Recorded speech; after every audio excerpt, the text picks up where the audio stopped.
راہب جو مستقل عبادت کیا کرتا تھا، اس سے جا کے کہا کہ کیا میری توبہ قبول ہو سکتی ہے؟ اس نے کہا تم نے تو 99 قتل کیے ہوئے ہیں، تمہاری مغفرت کہاں سے ہو جائے گی؟ اس نے اس راہب کو بھی قتل کر دیا، کیونکہ بندے کی توبہ کے اللہ کے درمیان کوئی رکاوٹ نہیں بن سکتا۔ اس نے اس قاتل کو اللہ کی رحمت سے مایوس کیا، اس نے اس راہب کو قتل کر دیا۔ بسم اللہ الرحمن الرحیم۔ السلام علیکم ورحمۃ اللہ۔ حضرت جی مولانا سعد صاحب دامت برکاتہم کا بیان سماعت فرمائیے۔ بیان کو لائک اور شیئر کرنا مت بھولیے اور اپنی آراء سے ضرور آگاہ کیجیے۔ جزاکم اللہ خیر۔ کہ جب چیزوں کا، شکلوں کا یقین جسے نکل جاتا ہے تو اس کے بعد اعمال کا اور فرائض کا یقین دل میں پیدا ہوتا ہے، ورنہ نماز کو آدمی اس لیے ضائع کرتا ہے کہ ادھر گاہک آ گیا، ادھر نماز ہے۔ اللہ تعالیٰ اس کے ایمان کا امتحان لینے کے لیے گاہک کو لاتے ہیں۔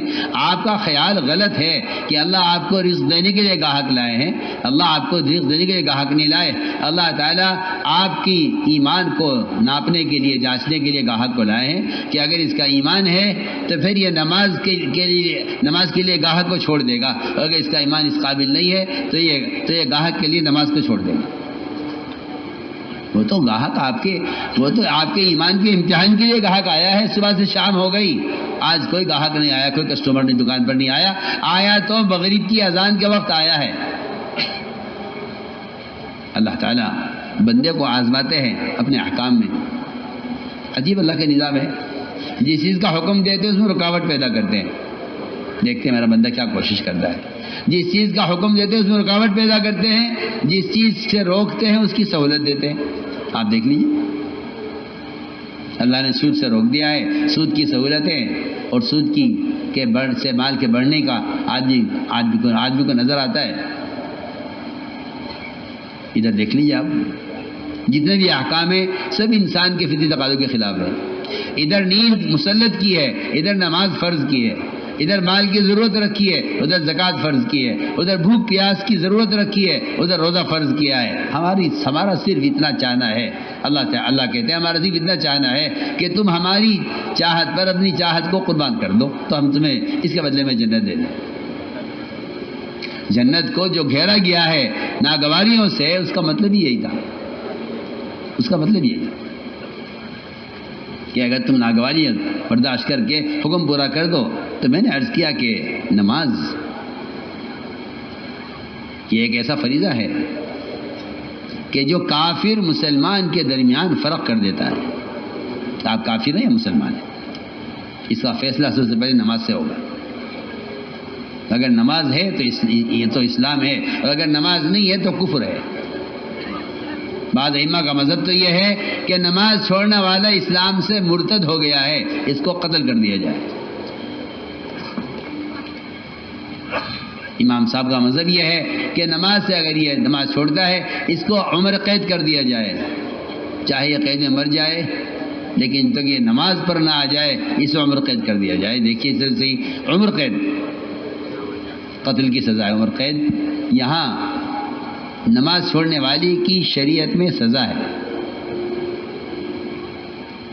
نہ چور کی یہ سزا ہے، نہ روزہ توڑنے والے کی یہ سزا ہے۔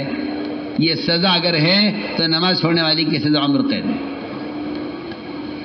اس لیے مجھے تو شرم آتی ہے کسی مسلمان سے یہ کہتے ہوئے کہ نماز پڑھو گے، جبکہ آپ روایتیں پڑھیے تو آپ کو ایک کافر کو دعوت دیتے ہوئے تو ملے گا کہ نماز پڑھنی ہوگی آپ کو، لیکن مسلمان سے کہا جائے کہ نماز پڑھنی ہوگی آپ کو، یہ مجھے کہیں ملا نہیں۔ عجیب بات میں آپ سے کہہ رہا ہوں، مجھے سیرت میں نہیں ملا کہ کسی مسلمان سے یہ کہا جائے کہ بھائی نماز پڑھا کرو، مجھے نہیں ملا کہیں۔ سنیے تو نہیں کیا کہہ رہا۔ ہاں، کافر اگر اسلام میں داخل ہوتا ہے تو حدیث میں جگہ جگہ ملے گا آپ کو کہ بھائی نماز پڑھنی ہے، روزہ رکھنا ہے، حج کرنا ہے، زکوٰۃ دینی ہے، آپ نے فرائض بتائیں کافروں کو، لیکن مسلمان سے کہا جائے کہ نماز پڑھا کرو، یہ نہیں کہ مجھے کہیں نہیں ملا۔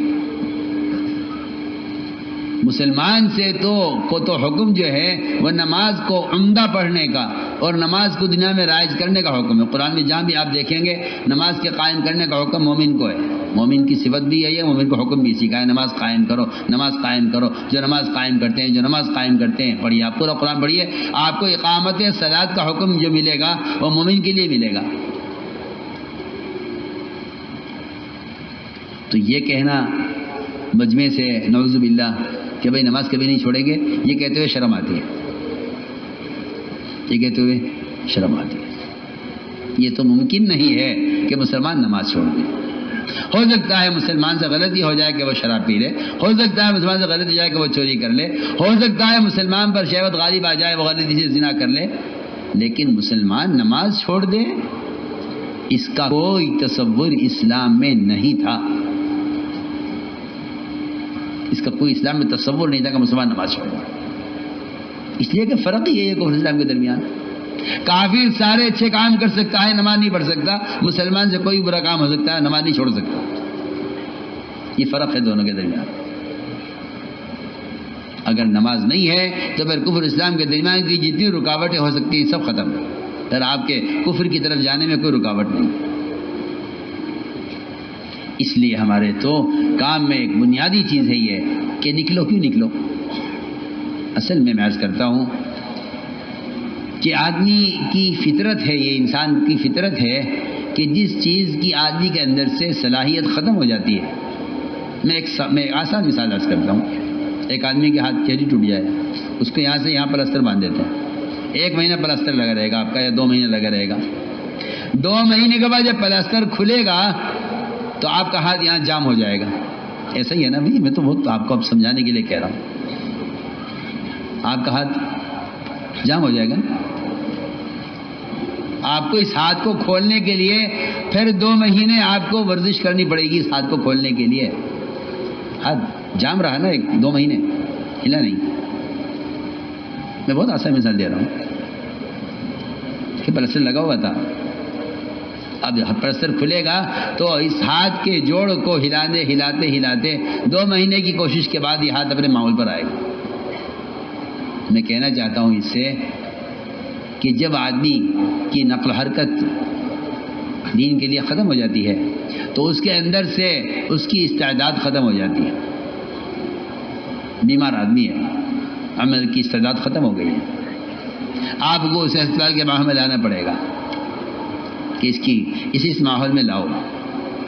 میرے دوست سمجھ لو، نکلنے کی اصل غرض ہے یہ کہ دنیا کے مشاغل کی وجہ سے فرائض کی اور نوافل کی عادت اور اس کی استعداد ختم ہو گئی۔ آدمی دنیا کے ماحول میں رہتے اس کے اندر سے عمل کی استعداد ختم ہو جاتی ہے۔ جسے میں نے مثال دی ہے، یہاں تو 2 مہینے پلستر رہا تو ہاتھ جام ہو گیا، آدمی کے سال گزر گئے اللہ کو سجدہ کیے بغیر، اس کا جسم سجدے کی حیت پر کیسے آئے گا؟ استعداد کیسے پیدا ہوگی اس کی؟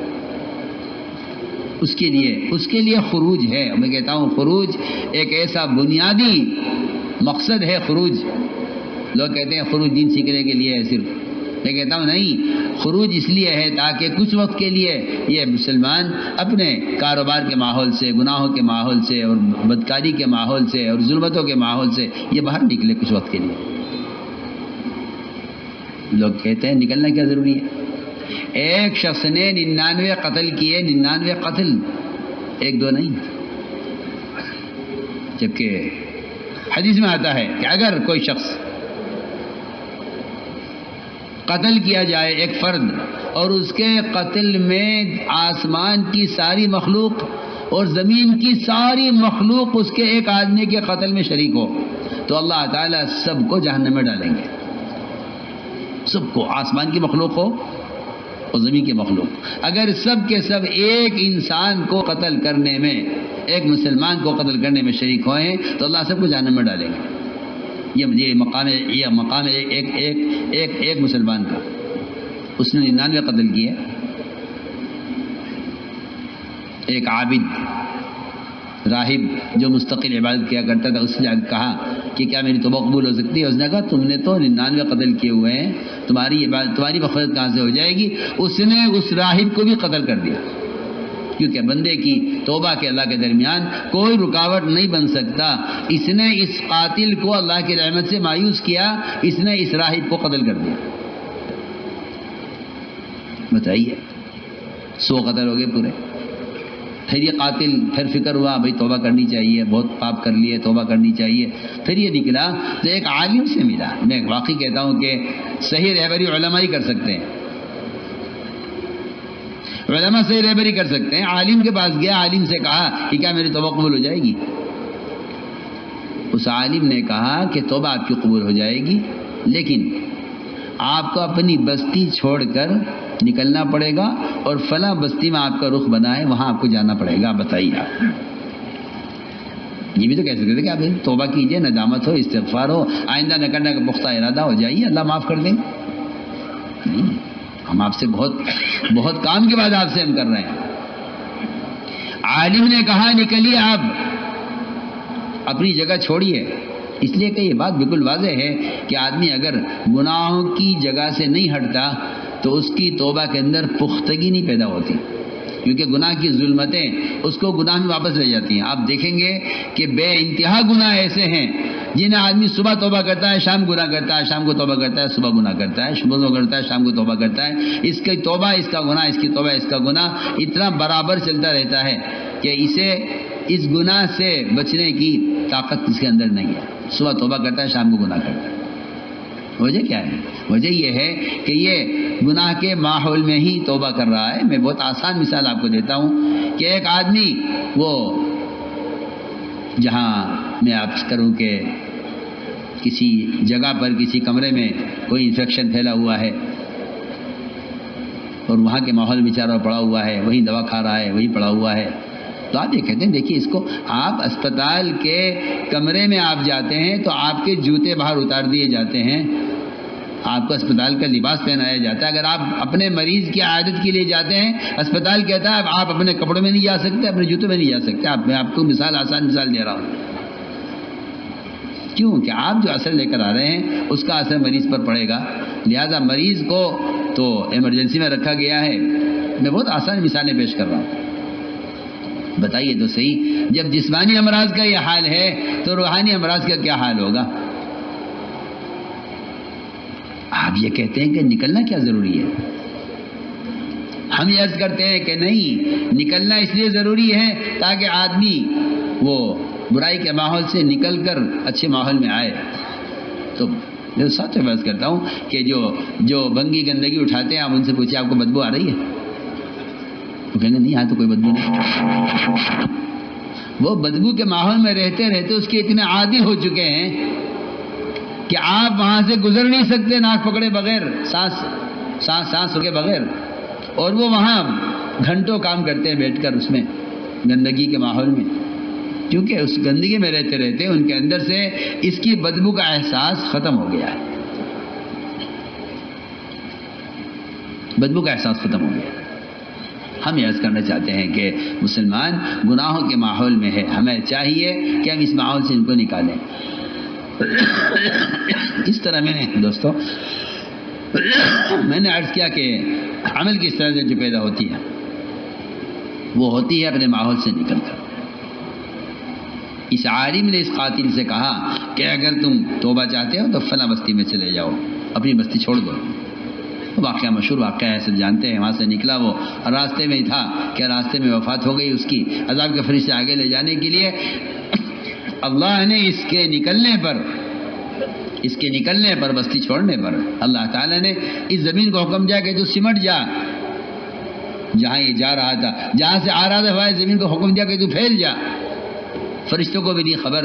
اللہ نے اس کی مغفرت کا ایسا خفیہ انتظام کیا کہ فرشتوں کو بھی نہیں معلوم ہو سکا کہ یہ کیا ہوا. فرمایا فرشتوں سے ناپ کے دیکھ لو. اور فرشتوں ناپ کے دیکھا تو وہ جہاں سے آ رہا تھا وہ جگہ دور ہو گئی، جہاں جا رہا تھا وہ قریب ہو گئی. اسی پر اللہ نے اس 100 قتل کرنے والے قاتل کی مغفرت کر دی ہے. تو ہم تو اصل بات کہنا چاہتے ہیں آپ سے کہ ہمارے کام کا اصل مقصد ہے ہر مسلمان کو اس کی جگہ سے نکالنا. دین کی باتوں کو نشر کرنے سے ہدایت نہیں ملے گی، تربیت نہیں ہوگی. دین کی بات کو کہ دل میں اترنے کی جو اصل جگہ مسجد ہے، یہاں عمل کے ماحول میں آنے سے آدمی عمل والا بنتا ہے. ایک نہیں، سینکڑوں واقعات ایسے ہیں. آپ صلی اللہ علیہ وسلم نے سوامین وصال کو مسجد میں باندھ کر رکھا، 3 دن میں اس کی حالت بدل گئی. وفد ثقیف کو مسجد میں رکھا جو فرائض سے انکار کرتے تھے. تو یہ اصل بات ہے کہ ماحول میں آدمی آ کر بنتا ہے.